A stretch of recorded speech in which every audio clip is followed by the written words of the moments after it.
Kisah Trunajaya dan kekejaman Amangkurat II. Dalam keadaan sakit keras, Sultan Agung mewasiatkan tahta kekuasaan kepada putranya, yaitu Mas Sayyidin, putra dari Ratu Wetan, yang berhasil menggeser Ratu Kulon sebagai permaisuri. Sebelumnya yang digadang-gadang sebagai putra mahkota adalah Mas Syahwarat, putra Ratu Kulon. Tahun 1645, Agung Senopati Englaga Abdurrahman wafat. Raden Sayyidin naik tahta dan populer disebut Amangkurat I. Dia memiliki dua permaisuri yang bernama Ratu Kulon, putri Pangeran Pekik, dan Ratu Wetan, putri keluarga Kajoran. Dari Ratu Wetan, Amangkurat I memiliki putra bernama Raden Rahmat. Saat Amangkurat I berkuasa, hubungan Mataram dengan Banten dan Mataram kian memburuk. Tokoh-tokoh senior yang tidak sejalan dengan Amangkurat I satu persatu dibunuh. Hal itu memicu pemberontakan yang dilakukan oleh adiknya, yaitu Mas Alit, yang mendukung oleh para ulama. Pemberontakan itu gagal, Mas Alit dihukum mati, dan 5.000 ulama yang mendukung Mas Alit dibantai habis. Di lingkungan kerabat keraton, Amangkurat I berselisih dengan anaknya sendiri, Raden Mas Rahmat, yang mencoba mengkudeta ayahnya karena mendengar bahwa jabatan Dipati Anom akan dipindahkan ke Pangeran Singosari, putra Amangkurat I lainnya. Kudeta itu gagal. Begitu pula sebaliknya, Amangkurat I juga gagal meracuni Raden Mas Rahmat.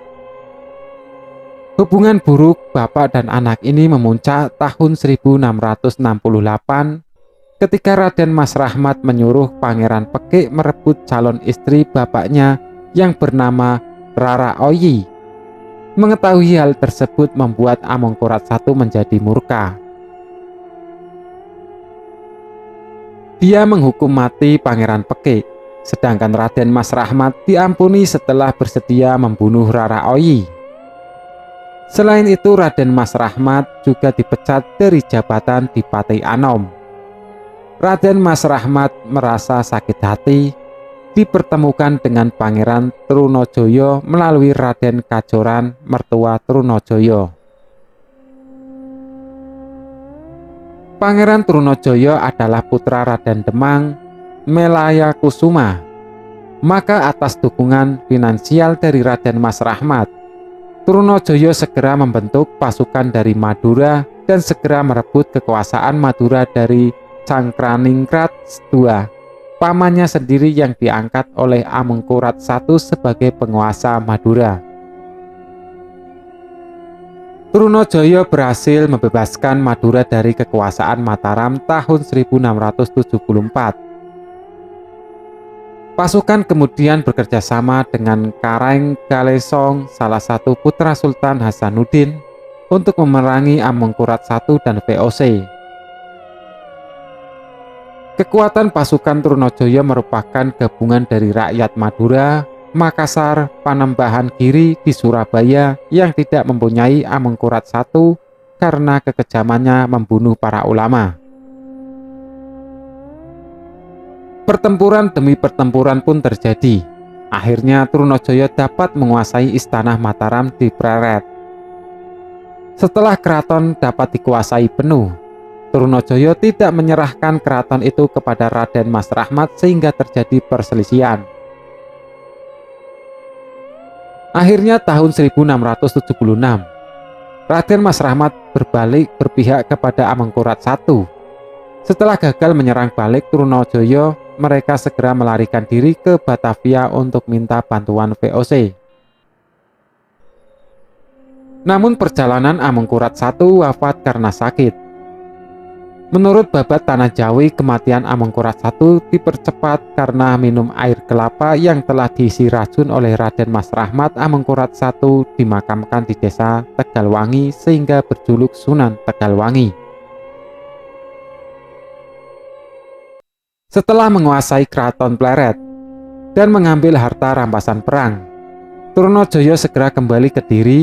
Raden Mas Rahmat kemudian naik tahta sebagai penguasa Mataram dengan gelar Amengkurat II.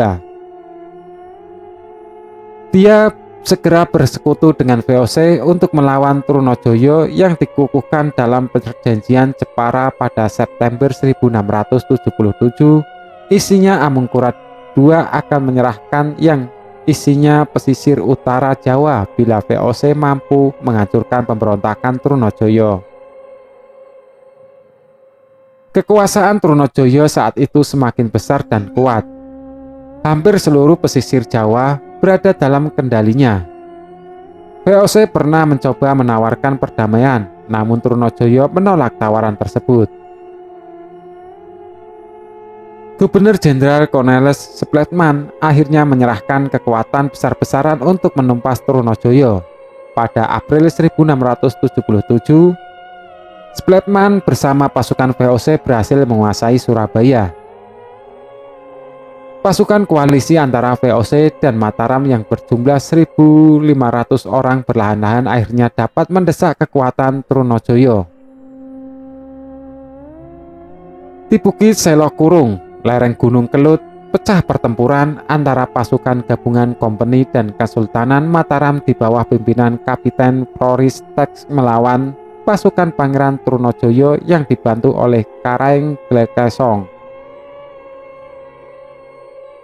Pasukan gerilya Trunojoyo bertempur mati-matian dan pantang menyerah. Ia bertahan sampai kehabisan tenaga sampai akhirnya benteng itu akhirnya jebol pada 27 Desember. Trunojoyo berjuang besar memerdekakan Madura dari Mataram. Akhirnya ditangkap oleh VOC dan dibawa ke hadapan Amengkurat II. Pada 2 Januari 1680, Amengkurat II menghukum mati Trunojoyo di Balairung, Payak, Bantul. Proses kematiannya konon dikisahkan sangat tragis. Ia ditusuk oleh Amengkurat II menggunakan keris Kiai Baladar sampai tembus ke punggungnya. Atas perintah Amengkurat II, hati Trunojoyo dikeluarkan, dicabik-cabik, lantas hati harus dimakan mentah-mentah oleh para petinggi keraton. Setelah itu lehernya dipenggal, kepalanya dijadikan keset untuk membersihkan kaki abdi dalam dan pelayan keraton. Tak cukup sampai di situ, kepala itu kemudian ditumpuk sampai hancur di lumpang batu. Kisah Trunojoyo yang berjuluk Penembahan Maduratna ini bersumber dari Babat Tanah Jawi, History of Java yang ditulis Raffles dan buku Raden Trunojoyo, Penembahan Maduratna, Pahlawan Indonesia, karya Raden Sunarto Hadiwijoyo.